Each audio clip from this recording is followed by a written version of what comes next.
আসসালামু আলাইকুম। যারা 46তম বিসিএস লিখিত পরীক্ষা দিচ্ছেন এবং যারা ইংরেজিতে অনুবাদে একদমই দুর্বল এবং যারা ইংরেজি পত্রিকার ভোকাবুলারি নিয়ে খুবই চিন্তিত যে কিভাবে ভোকাবুলারি রিচ করা যায়, সেই বিষয়ের উপরে আমাদের এই ভিডিওটি। এখানে আমি পত্রিকা থেকে বাছাইকৃত কিছু কিছু শব্দ নিয়েছি, যে শব্দগুলো দিয়ে আমি আপনাদের বাক্য তৈরি করে দেখাবো, কিভাবে একটি বাক্য তৈরি করতে হয়, একটি সেন্টেন্স মেক করতে হয়, এবং একই সাথে এই শব্দগুলো আপনার মুখস্থ হয়ে যাবে। শব্দ জেনারেলি পড়ার থেকে বাক্যে ইউজ করে বা বেশি বেশি যদি আপনি ইউজ করেন বা বাক্যে বেশি বেশি লেখেন, তাহলে আপনার ওই জিনিসটা বেশি কি হাত থাকবে, মেমোরাইজ থাকবে। তাহলে আপনি অনুবাদে যে আপনার 25-25-50টি মার্ক রয়েছে, বা যারা ব্যাংকে অনুবাদ করাতে মানে পরীক্ষায় যে অনুবাদ আসে, অথবা যে কোনো চাকরির পরীক্ষা যে অনুবাদটি আসে, আপনি অনুবাদটি পারবেন, বাংলা থেকে ইংরেজি হোক বা ইংরেজি থেকে বাংলা হোক। তো চলুন শুরু করি।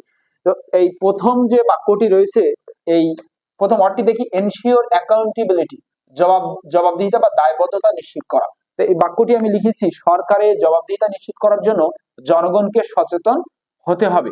তো আমি সিম্পল সেন্টেন্সে প্রথমটি করছি, যে একটি ভার্ব দিয়ে।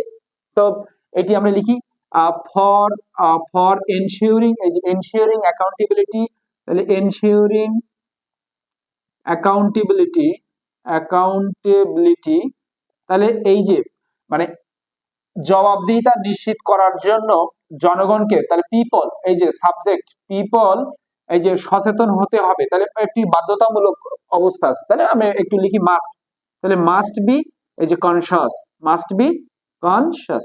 তাহলে মানুষকে অবশ্যই সচেতন হতে হবে, না হলে সরকার কিন্তু জবাবদিহিতামূলক সরকার হবে না, বা রাষ্ট্রের যে একটি দায়বদ্ধতা রয়েছে জনগণের প্রতি, সেটিও থাকবে না।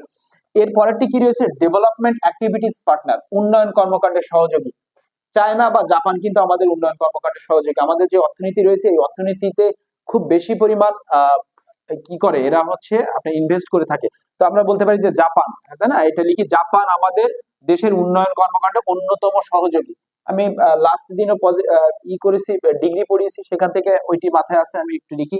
তাহলে Japan is one of the, হ্যাঁ, one of on of the, হ্যাঁ, মানে অন্যতম, ওয়ান অফ দা মানে ভালো আর কি, ওয়ান অফ দা বেস্ট লিখে দিয়ে, one of the best development, এই যে ডেভেলপমেন্ট ডেভেলপমেন্ট এটা এখানে লেখা রয়েছে, এই জন্য আমি ডেভেলপমেন্ট অ্যাক্টিভিটিস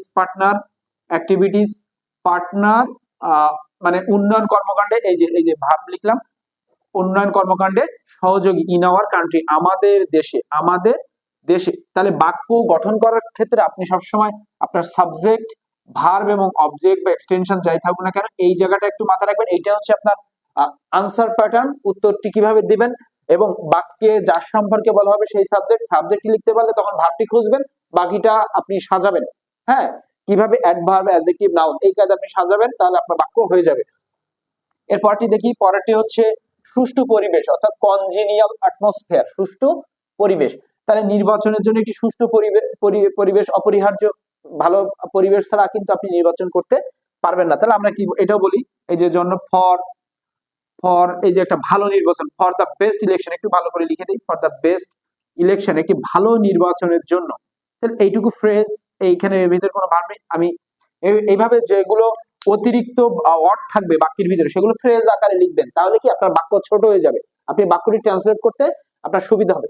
তাহলে ফর দ্য বেস্ট লিখে, ভালো নির্বাচনের জন্য এই যে আমাদের একটি সুষ্ঠু পরিবেশ দরকার। তাহলে আমি একটি সুষ্ঠু, তাহলে একটি লিখি, এ কনজিনিয়াল, এই যে কনজিনিয়াল অ্যাটমসফিয়ার, তাহলে কনজিনিয়াল অ্যাটমসফিয়ার, এই যে এই পরিবেশ ইজ এসেনশিয়াল, ইজ প্রয়োজন। হ্যাঁ, যেহেতু যে বাক্যের ভিতরে ভার্ব দেখে বোঝা যায় না, সেই সমস্ত বাক্যে ভার্ব লিখতে হচ্ছে অক্সিলারি ভার্ব, যেহেতু প্রেজেন্ট টেন্সে লিখছি এই জন্য ইজ লিখলাম। তাহলে এ কনজিনিয়াল, এই যে অ্যাটমসফিয়ার, ইজ, এই যে এসেনশিয়াল অপরিহার্য, তাই না। অন্যভাবে আপনি লিখতে পারেন, আপনি বাক্য লিখবেন, বেশি বেশি আলাদা আলাদা বাক্য লিখবেন। আপনি আলাদা আলাদা বাক্য লিখলে আপনার বাক্যের ইল আসবে আপনার হাতে, আপনার কি ব্রেনটা চালু থাকবে। পরীক্ষার হলে আপনি বেশি বেশি বাক্য লিখতে পারবেন, ট্রান্সলেট করতে পারবেন। এগুলো বাসায় যত হোমওয়ার্ক করবেন তত আপনার পরীক্ষার হলে কাজ হবে। এরপরে কি আছে, লাল ফিতা দৌরত্ব। এর ভিতরে আমি এইটি একটু মানে করে গেলাম, এটা আপনারা নিজে নিজে প্র্যাকটিস করবেন। এটা হ্যাঁ, দুইটি আমি অ্যাভয়েড করে গিয়েছি জায়গা শর্টেজ, বা আমি পরে আমি ক্লু দেব। এরপরটি আছে কি, ব্রিং ডিনামিজম, গতিশীলতা আনয়ন। লিখেছি কি লাল ফিতার দৌরত্ব দূর করতে হবে প্রশাসনিক গতিশীলতা আনার জন্য। তাহলে এই যে এই রেড টেপিজম এই যে দূর করতে হবে একটি বাধ্যতামূলক, তাহলে মাস্ট লিখে দিই। তাহলে রেড টেপিজম লাল ফিতার দূরত্ব, রেড টেপিজম রেড টেপিজম বানানটা কোথায় পি একটা হবে, red tapism must be avoided avoided মানে আমাদেরকে অ্যাভয়েড করতে হবে, দূর করতে হবে এই যে ফর ব্রিঙ্গিং, হ্যাঁ ফর ব্রিং এই যে ফর ব্রিঙ্গিং ডিনামিজম কোথায় ইন এই ইয়তে যে সবচেয়ে প্রশাসনে এই ইয়তে, তাহলে ইন কোথায় administration, in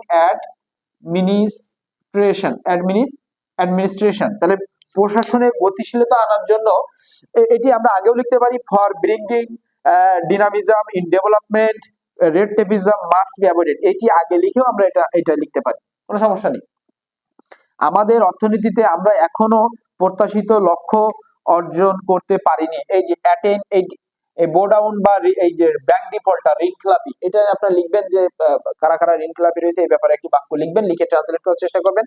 bank loan defaulter ঋণ খেলাপি এবং বো ডাউন মাথানত করা, তাহলে এটা আমরা লিখতে পারি যে কি আমরা আমাদের মুক্তিযোদ্ধা যারা রয়েছে তাদের শরণার্থে বা তাদের শ্রদ্ধায় আমরা সবসময় মাথা নিচু করি, বা 16 ডিসেম্বর কিন্তু আমরা এই ফুল দেই, তাই না, বিভিন্ন জায়গায় এই বিশেষ করে সাভারে আমরা ফুল দেই, তাদেরকে শ্রদ্ধা করি, আমরা bow down our heads on respect of the martyrs লিখবেন, সমস্যা নেই।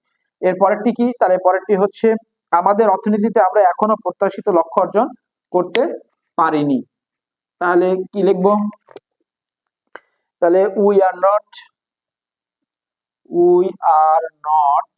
এই যে able to attain আমরা এখনো সক্ষম হইনি, হ্যাঁ আমরা এটা বলি, আমরা attain desire goal এই যে প্রত্যাশিত লক্ষ্য অর্জন করতে পারিনি, কোথায় we are not able to attain desire goal করতে পারিনি, yet লিখে দেই yet এখনো, হ্যাঁ এখনো we are not able to attain desire goal in our economy আমাদের অর্থনীতিতে, in our economy আমাদের অর্থনীতিতে এখনো আমরা সেই কাঙ্ক্ষিত যে লক্ষ্যটি এটি এখনো অর্জন করতে পারিনি। তো এইভাবে আপনারা লিখবেন, বেশি বেশি ভোকাবুলারি পড়বেন, বেশি বেশি ভোকাবুলারি পড়লে কি হবে, আপনি এনরিচ হবেন ইংরেজিতে দিন শেষে। কোন শব্দগুলো পড়বেন, এই এরকম যে বাছাইকৃত যে শব্দগুলো আসলে আপনার প্রয়োজন সেগুলো পড়বেন, অতিরিক্ত যত শব্দ পড়তে যাবেন তত আপনার সময় নষ্ট হবে, ক্যালিবার নষ্ট হবে, মেজাজ খারাপ হবে, এই জন্য কি করবেন অল্প করে পড়বেন যাতে করে আপনার প্রস্তুতিটা আরো স্ট্রং হয়। তো আমাদের পর্বগুলো দেখুন, ধন্যবাদ।